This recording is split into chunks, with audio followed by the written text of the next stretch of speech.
Il est 10 heures du matin. Les rues de Nérac, une petite ville située dans le sud-ouest de la France, sont tranquilles, baignées par la lumière douce du soleil printanier.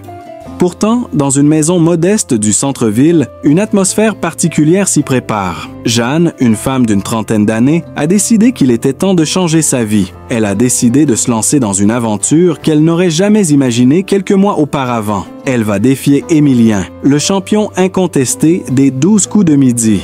Les 12 coups de midi sont un jeu télévisé populaire en France, diffusé chaque midi sur TF1, où des candidats s'affrontent pour répondre à des questions de culture générale. Émilien, un jeune homme du Sud-Ouest, est devenu une figure emblématique du programme, enchaînant les victoires avec une facilité déconcertante. Son sourire charmeur et son aisance à répondre aux questions ont captivé le public. Il est le champion en titre et sa popularité ne cesse de croître. Mais aujourd'hui, il doit faire face à un défi inattendu. Une femme de Nérac, une inconnue, se présente comme sa future adversaire. Jeanne n'est pas une personne ordinaire. Maman célibataire et passionnée de culture générale, elle travaille comme assistante dans une petite librairie de Nérac. Elle n'a jamais cru que sa vie serait marquée par un événement extraordinaire. Mais les choses lui ont changé quand elle a regardé les 12 coups de midi un soir où la fatigue l'avait poussée à se coucher tôt. Ce jour-là, Émilien était l'invité vedette. Son charisme, ses réponses peu précises et rapides, ainsi que son humilité, ont fait une forte impression sur Jeanne. Elle se souvint d'un sentiment profond, un mélange de fierté et d'admiration, mais aussi une envie de le défier. « Je pourrais faire aussi bien que lui », se dit-elle en repensant à certaines questions auxquelles elle avait elle-même répondu sans difficulté. Et c'est ainsi que l'idée de défier Émilien a germé dans son esprit. Au départ, cela lui semblait irréel. Pourquoi une simple libraire de Nérac pourrait-elle espérer rivaliser avec un champion de télévision? Mais cette pensée persistait. Alors qu'elle regardait les émissions suivantes, Jeanne commença à se préparer. Elle révisait ses connaissances en géographie, histoire, littérature et même en culture populaire. Chaque livre qu'elle feuilletait, chaque film qu'elle regardait, chaque article qu'elle lisait faisait partie de son entraînement quotidien. Elle savait que cela ne serait pas facile, mais elle était déterminée. C'est le vendredi matin que Jeanne prit la décision finale. Elle appela la production des 12 coups de midi et annonça son intention de défier Émilien. Le secrétariat, au départ étonné, transféra l'appel à la directrice de la production.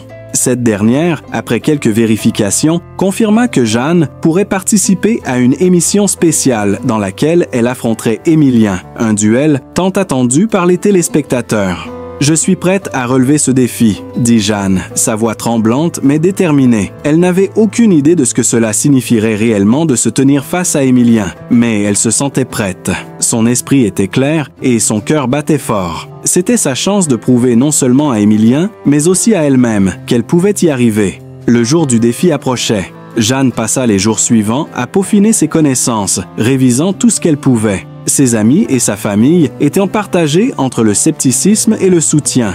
Certains d'entre eux pensaient qu'elle se lançait dans une entreprise impossible, mais d'autres, en particulier ses collègues de la librairie, croyaient fermement en elle. « Tu as l'esprit aiguisé, Jeanne. Ce n'est pas Émilien qui te battra, mais toi-même si tu hésites », lui disait son collègue Léon. D'autre part, Émilien, informé du défi, avait aussi ses propres préparatifs. Bien qu'il fût très confiant, il savait que chaque nouveau défi apportait son lot de surprises.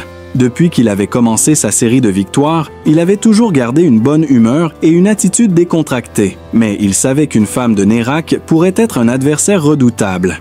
« Peu importe qui se présente, je suis prêt », déclarait-il. Mais au fond de lui, il sentait que cette rencontre pourrait être plus qu'une simple émission de télévision. Le jour de l'enregistrement arriva finalement. Jeanne se rendit à Paris avec sa famille pour participer à l'émission. Elle se rendit dans les studios avec des papillons dans le ventre. Quand elle arriva sur le plateau, elle fut accueillie par l'équipe de production. Mais c'est lorsqu'elle aperçut Émilien, assis dans sa loge, que la réalité du défi se matérialisa. Le champion sourit et lui lança « Prête à me défier ?» Jeanne hocha la tête, un peu nerveuse, mais surtout excitée. Le moment tant attendu arriva enfin.